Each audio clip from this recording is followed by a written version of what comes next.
Primeiro, falar um pouco dessa etapa que a gente está vivendo na escola, né, de início de renovação dos alunos, a gente começa a receber feedback. Eu me lembro que antes de abrir a escola, eu estava numa profunda crise, né? Eu me lembro que eu falei, sabe, cara, como é que eu vou, o que eu vou fazer agora? Para onde é que as coisas devem ir? E eu acho que também foi uma crise da minha migração, né? Do meu trabalho operacional para o meu trabalho de conceituador. E a escola, ela é um projeto de pesquisa. É assim que a gente funciona. E os bimodais endógenos, aquelas pessoas que renovam, eles são parte alunos, parte investidores. Eles investem na pesquisa e dizem, cara, eu acho que o NEPO está fazendo um trabalho legal de pesquisa, eu quero apoiar esse projeto e quero acompanhar o projeto, porque isso me faz bem. Eu acho que é um projeto importante e é legal para as coisas funcionarem. E eu sigo, e aí eu sigo as minhas percepções de motivação, terminando um ciclo de análise do digital, com o livro Civilização 2.0, e entrando agora nesse novo livro. Qual é a novidade? Né? Então, só para terminar essa avaliação, muita gente diz assim, alguns alunos, né, não vão renovar porque diz assim, cara, esse papo de felicidade não é um papo que eu gosto tanto, eu preferia quando a gente falava mais sobre civilização, etc. Eu entendo isso. Eu acho que. Mas eu não posso. Eu entendo, mas infelizmente eu não posso atender a essa demanda, porque a coisa é espiral. O caminho vai andando. Eu tenho aí como objetivo desenvolver a ciência da inovação, e a ciência da inovação, a parte empresa, né, a parte de compreender o digital e empresa, passou. Agora a gente tem a demanda, né? Existe uma demanda de mercado grande da felicidade 2.0. E aí eu tomei a decisão essa semana, né, de fazer um livro só. Talvez dizendo, vou fazer 2 livros e tal. Não, vai ser um livro só. Essa foi o insight que eu tive. Vai ser um livro só dividido em 2 partes. Uma primeira parte que a gente vai falar do Sapiens 2.0, porque não dá para a gente falar da felicidade 2.0 sem que a pessoa tenha que. A pessoa precisa entender o contexto. Eu estou falando de 7 encruzilhadas, né, dentro da felicidade 2.0, e essa é a felicidade, é a encruzilhada zero. O que é a encruzilhada zero, Nepô? É a encruzilhada em que a pessoa tem que entender o contexto. Entender que a gente está saindo de uma ditadura civilizacional, que a gente está entrando num processo de renascença e que existe uma série de paradigmas que foram, que estão na cabeça da gente, que estão na sociedade, que estão no mainstream, que são consequências dessa ditadura. E a ditadura tem determinadas características que fazem com que a gente tenha determinados problemas na maneira de pensar.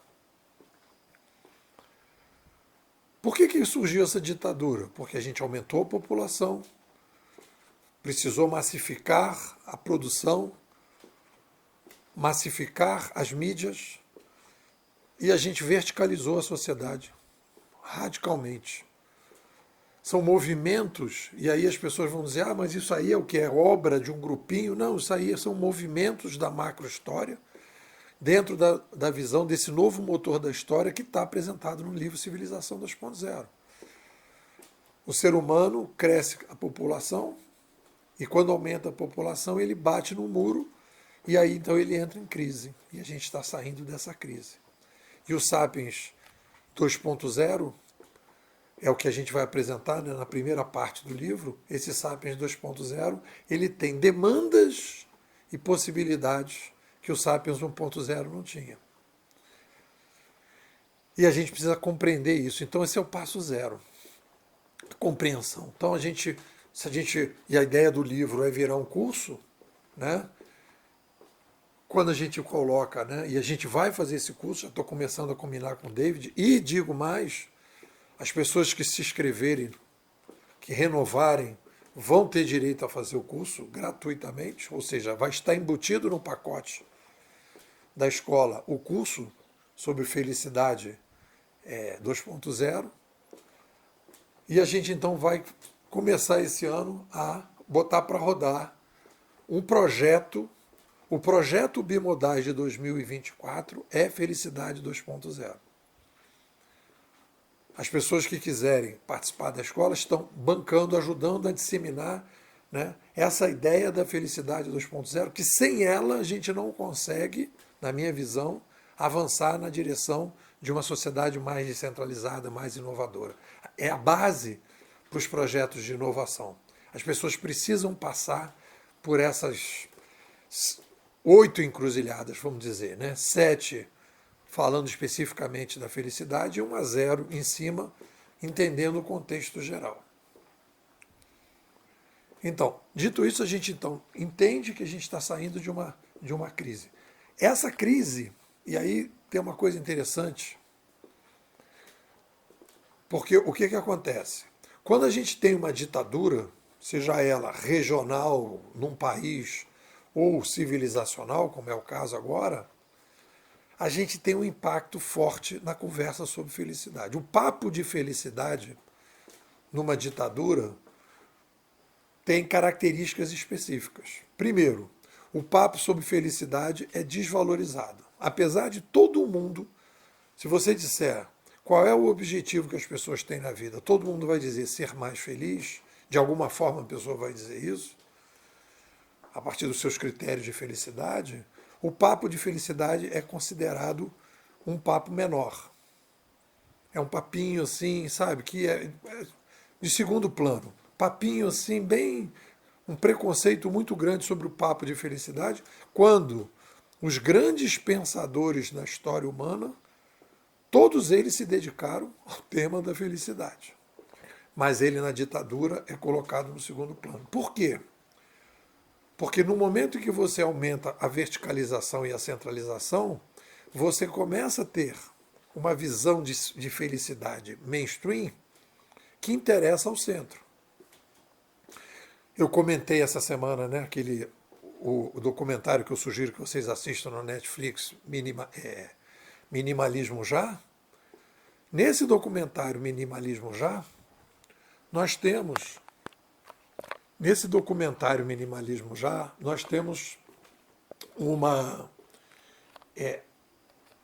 um questionamento da visão de consumo. Eu tenho dito aqui, né, e veio essa frase nessa semana, né, me digas o que você consome e eu te direi quem és. E aí quando o pessoal falou do minimalismo, eles falaram do consumo de coisas, de produtos, de bens. Mas eu quando falo, me diga o que você consome e te direi quem és, o consumo é tudo. Me diga os paradigmas que você consome, me diga o que você assiste, o que você vê, o que você come, o tempo que você gasta, o que você faz durante o seu dia, como é que você passa o fim de semana. Tudo que você consome, tudo que você escolhe consumir está definindo quem você é. Então, objetivamente, quando você tem uma verticalização da sociedade, as pessoas querem que você consuma aquilo que interessa na verticalização. E aí, nesse documentário do minimalismo, eles falam, as pessoas estão divulgando coisas que as pessoas querem que as pessoas comprem alucinadamente. Eu acho normal isso. A gente hoje tem uma oferta, né? O Sapiens 1.0 era muito mais limitado em termos de escolhas do que o Sapiens 2.0. A gente tem um mundo de ofertas e a gente não tem filtro, como diz o nosso querido Clay Shirky, né? Nós não temos um problema de excesso de informação. Nós temos um problema de filtro. Então a gente não tem um problema de excesso de produtos e serviços sendo oferecidos, nós temos um problema de filtro. Nós temos. A gente não adequou ainda o consumo, a maneira de consumir. E aí, quando se fala em minimalismo, a pessoa, na verdade, está falando que nem o Clay Shirky. Está se falando em aprenda a filtrar, aprenda a consumir, reaprenda a consumir no mundo de excesso de ofertas. Faz parte do trabalho do Sapiens 2.0. Reorganizar a filtragem de consumo de tudo. Eu vejo pessoas, né, que consomem televisão e ficam assistindo televisão, etc. Aquilo vai criando os paradigmas que ela tem. Ela vai pensar naquilo, ela vai refletir sobre aquilo, ela vai falar sobre aquilo. Você está consumindo tal coisa, vai ter em retorno tal coisa. Então, resolvi juntar os dois livros, então é um livro só. O título ficou Felicidade 2.0, Como Viver Melhor em um Mundo muito mais descentralizado, dinâmico, inovador. A parte 1 vai ser o Sapiens 2.0 e a parte 2 vai ser Felicidade 2.0. Bom, então, beleza. Vamos falar da parte 2, porque eu tinha até a semana passada, e isso é um processo de construção, de reflexão. Nós estamos aqui num projeto de pesquisa financiado pelos alunos, acompanhado, né, pelos alunos endógenos, né, e de alguma forma à distância, acompanhado pelos alunos exógenos. Foi por isso, inclusive, que eu sugeri que as pessoas contribuíssem com o Pix, e isso eu vou fazer um trabalho maior agora em 2024, que a escola seja bancada, inclusive a ideia seja a gente conseguir patrocinadores até corporativos que possam bancar e ajudar a escola e, ao mesmo tempo, usufruir, as pessoas que eles tiverem interesse, usufruir da escola, recebendo material. Né? Então, o que a gente tem como ideia aqui? O desenvolvimento das 7 encruzilhadas. Mas eram 5, mas já são 7. Cara, agora fechei 7. Eu poderia dizer que são 8, né?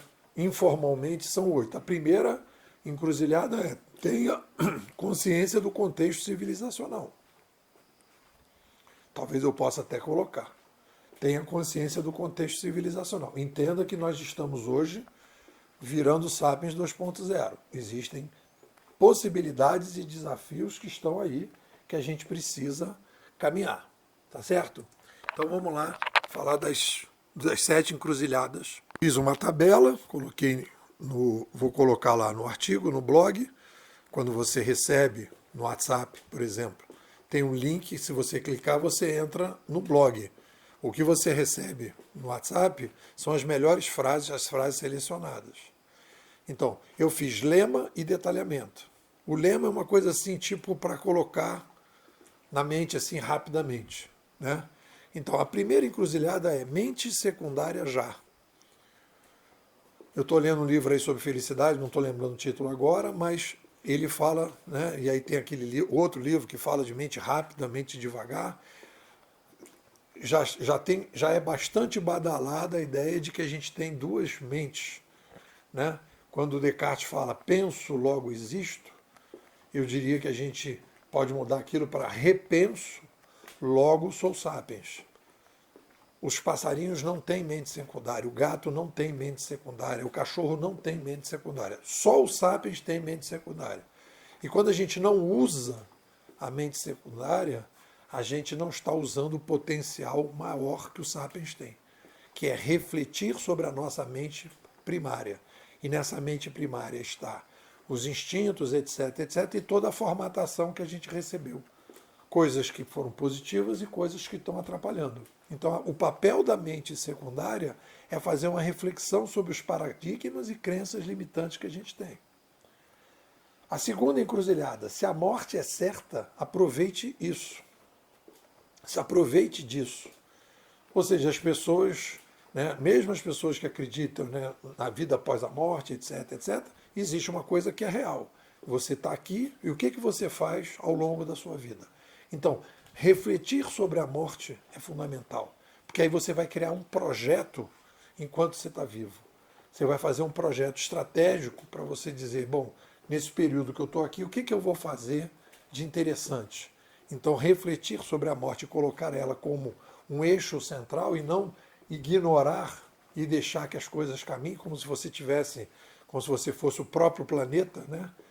Com uma vida infinita. Não, você tem um tempo, então o que você vai fazer nesse tempo? Isso, inclusive, está muito dentro da filosofia, né? As pessoas colocam muito essa questão. Terceiro, assuma seus traumas. A ideia de que eu sou traumatizado, eu sou o único que sou traumatizado, e perde a noção que todos os sapiens são formatados para poder ser sapiens.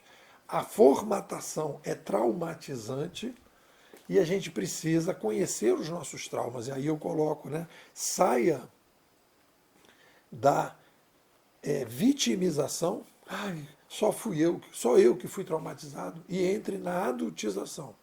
Perdoe os seus pais, perdoe a família, perdoe os seus professores, todo mundo que você acha que te gerou trauma, entre no perdão e passe para o gerenciamento dos traumas para você poder superar. Né? A quarta encruzilhada, felicidade é um projeto. Felicidade não é chuva, não adianta ficar dançando na praça. Você tem que criar o chuveiro, regular o chuveiro, gerenciar o chuveiro. A ideia de que a felicidade é um projeto consciente, as pessoas não têm. As pessoas ficam esperando, né, entrar a felicidade pela janela. Quinto, suba no tapete de Aladim. O que significa isso? Quais são as atividades? E aí entra na personalização do seu projeto. O que te deixa em estado de fluxo? Quais são as coisas que fazem com que você consiga se sentir motivado? O estado de fluxo, né, é a ideia de que você tem que colocar esses projetos para rodar. Sexta, sem atitude não se chega na virtude. Então você tem que tomar determinadas atitudes para sustentar o seu projeto de felicidade. Aí você tem que levar a vida no aprendizado, você tem que focar, você tem que trabalhar dentro do minimalismo. Então são atitudes para gerar virtude. E a sétima e a última, que eu botei, suba na balança para saber como anda a sua taxa de felicidade. Aí você procura métricas adequadas, do tipo, você está mais tranquilo? Você está mais motivado? Você está mais criativo? Você está mais resiliente? Então, você está subindo na balança e a sua dieta da felicidade está interessante. É isso. O que vocês dizem? Bom, pessoal, convidar vocês, nós estamos fechando aí, né, o 5º ano da escola, 10ª imersão, entrando na 11ª, e o nosso foco, de 2024, é a construção do livro Felicidade 2.0. E a ideia da escola, a escola é uma pesquisa financiada pelos bimodais endógenos. Você pode contribuir entrando na escola, você pode contribuir via Pix, você pode contribuir fazendo o curso que a gente vai fazer, Felicidade 2.0, já provavelmente no início do ano que vem. A gente vai começar esse trabalho, né, de disseminação da Felicidade 2.0. Da mesma maneira que você vê o movimento dos minimalistas, que já existe aí, a gente sobe um pouco o patamar. Felicidade 2.0 tem também o minimalismo. E a ideia da felicidade é tirar esse preconceito que discutir felicidade é papo de mané, é papinho que não tem a ver. Não, felicidade é o epicentro de tudo que a gente vai falar sobre inovação. Sem a conversa sobre felicidade, não existe inovação, é simples assim. Então estou te convidando para ajudar esse projeto, participar desse projeto, entrar nesse projeto. O preço, R$ 715, você fica o semestre todo recebendo todos os áudios e apoiando esse projeto. Se você não tiver condição, não tiver tempo, etc., você pode mandar Pix ou dizer, pô, eu quero participar desse curso que vocês vão fazer no início do ano sobre Felicidade 2.0. O que você me diz? Bora!